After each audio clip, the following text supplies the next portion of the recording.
Princess Harriet growled slightly, bleary-eyed, wings sagging and circlet askew as she sipped at a cup of Cali.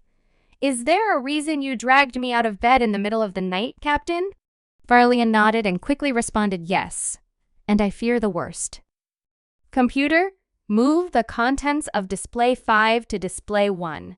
The holographic table between them lit up and displayed two ships, one being the Imperial passenger liner, the other being a Terran Navy frigate. Her expression became more attentive.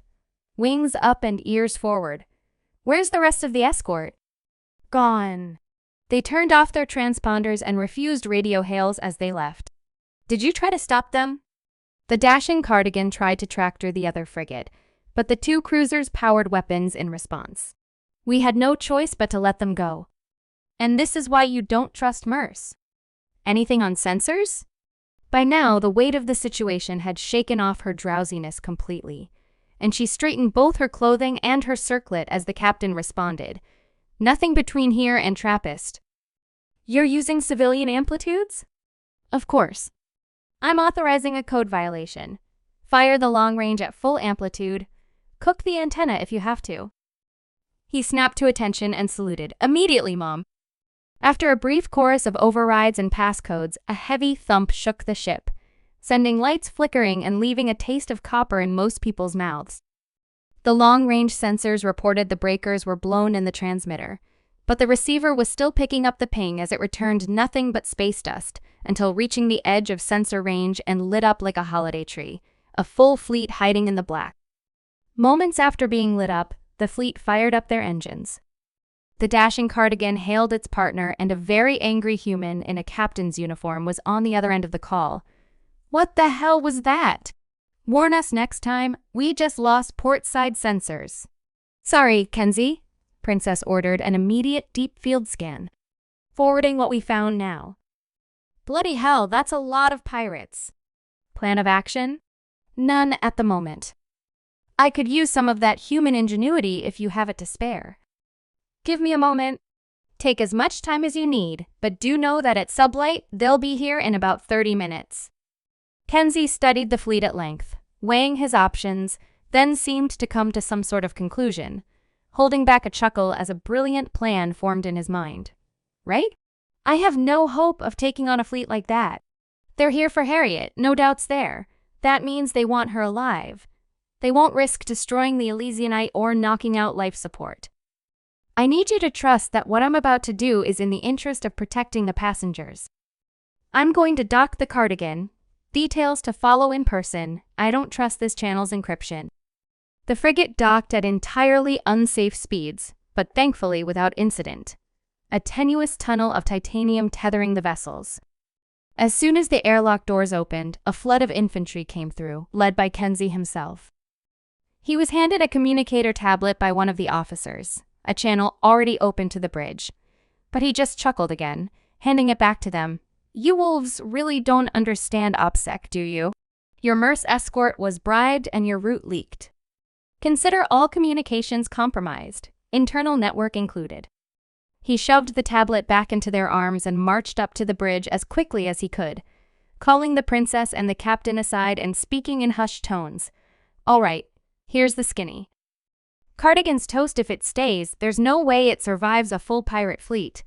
But if we flee with it full of extra life signs, they'll know it's an evac." Verlian scoffed. "Are you inferring that a member of the royal family should retreat from battle?" "No, but the civilians on this ship should. I've transferred 250 non-critical crew off the Cardigan and onto the Elysianite. Replace them with any civvies you can. Women and children, preferably. Moralism aside, the smaller size makes them easier to be mistaken for humans on sensors." Harriet gave an understanding nod. "Make them think you fled to save yourselves." "Yes, but not right away. We'll leave the Cardigan docked and merge shields and power grids. It'll mask this as an attempt at holding the line to wait for rescue. The moment they get through the shields, the Cardigan breaks away and fires over its shoulder. Strategic withdrawal is standard doctrine for a retreat. That and the life signs. They won't think for a second most of the civvies are on their way to Trappist."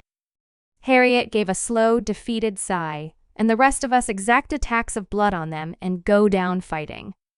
Kenzie, you must know, I can't risk being taken alive if they make it to the bridge. She was expecting him to plead with her, to tell her there are other solutions. But instead he just drew his sidearm and gave it to her. It holds 8 rounds. Drop the first 7 meatheads that make it in. What you do with the last one is your own choice to make. She simply blinked, looking at the gun and then at him. You're fine with me making a sacrifice like that? If I held national secrets in my head, I'd do the same. Besides, they aren't going to make it that far. I haven't told you part 2 of the plan yet. I'm listening. They won't be expecting 250 human soldiers on board. We'll bait them into overextending by feinting a retreat past the agricultural ring. Then we'll release the striders into the corridors. Those are only kept for ceremonial purposes.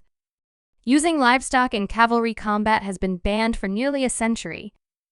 I'm sure I don't know what you're talking about. The pirates must have just broken the doors open while looking for things to loot. Shame they found the pen with 50 giant angry insects in it. Captain Varlian just scoffed slightly. Leave it to a human. Let me guess.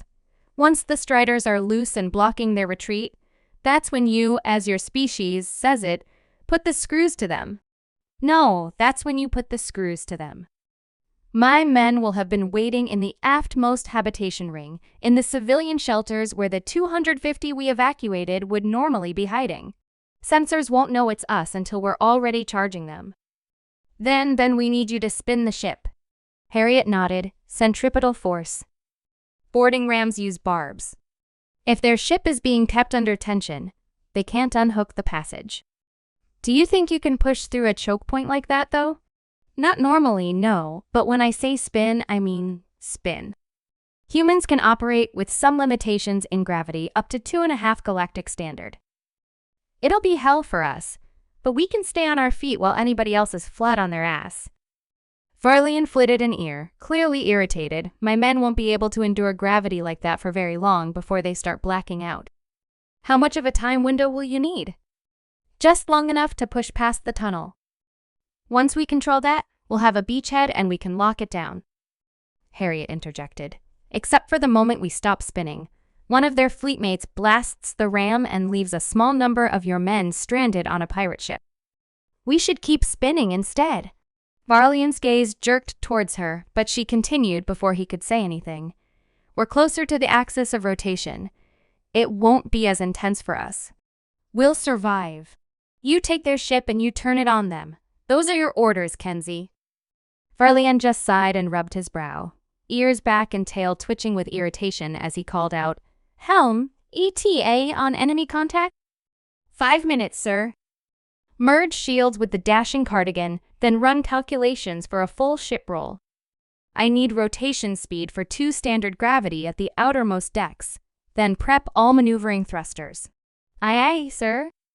Kenzie gave a nod, then pulled a slip of paper from his pocket, handing it to Harriet. In case this fails, you're the only one sure to get out of this alive. Make sure my wife gets this. She nodded, then looked down at the slip of paper as he walked away. It was folded and the text on the outside was written in Latin, a dead language Kenzie knew Harriet had been studying as a hobby. The text translated to Princess, read me soon, read me while alone. She pocketed the slip of paper and barked a few orders to relevant people, securing the bridge, then retreated to the captain's ready room before opening the note. Thankfully, the message itself was written in Imperial Common. I don't trust Varlian. He vetted those MERS, and he chose our flight path. Was it somebody directly under him? Maybe. But I don't trust a head of state's life on maybes. Sneak out at your nearest opportunity, board the cardigan. Don't worry, you're not running away. It's going to circle back and join the fight. Trust me. She processed the weight of the message for a few moments. One of the captains was accusing the other of being a traitor. Her life depended on picking the correct one to trust, and much to her regret, there wasn't enough time for a Muterin to perform a psychic interrogation to find out which. Her wings and ears fell as she was lost in thought, but she was quickly snapped back to attention by a series of heavy rumbles and the ship shaking. The pirates were here, and the Elysianite was taking fire. Her eyes went to the captain's personal escape pod and a decision was made. First, she shoved the desk and chair to the door and toggled the lockdown, a convincing barricade. Then she boarded the escape pod. With the Elysianite shields up, the energy signature of an escape pod launching would be masked, and with the pirates still at the edge of engagement range, they wouldn't be able to pick out such a small object against the flickering lights. She manually turned off the pod's transponders, generator, and life support before ejecting it. She'd only have a few minutes of air, but that was all she needed. The manual thrusters were hypergolic, no energy signature and negligible thermal, and by hugging the ship's hull, she was well within the expanded bubble of the two ships' combined shield.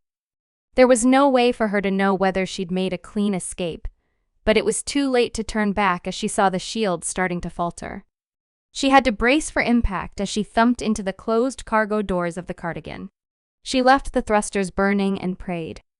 To her great relief, after a couple moments, the doors quickly opened just enough for the pod to slip through, then immediately slammed shut again as it fell to the floor in the artificial gravity of the ship's interior. The cargo hold was devoid of personnel, as expected, with only a skeleton crew remaining and everyone at their combat stations. She quickly climbed out of the pod and hurried towards the bridge, startling and confusing several people by her presence there as she did. Outside, Kenzie's plan was progressing. The shields fell and the dashing Cardigan decoupled and fled. Soon after, a surrender command was given to the Elysianite, which was left unanswered as not one, but two of the pirate vessels pulled alongside and fired boarding rams into its flanks. Pivoted off axis so their main engines could compensate for any rotation the Elysianite attempted. Harriet arrived on the bridge just in time to see this complication, but Kenzie didn't seem shocked or concerned by this development. In fact, he was smirking. "Got you, you cocky fucker." Harriet blinked and flitted a wing, giving him a questioning look. He just turned his smirk towards her. "Told you he was a backstabbing prick. That's why I gave him a fake plan.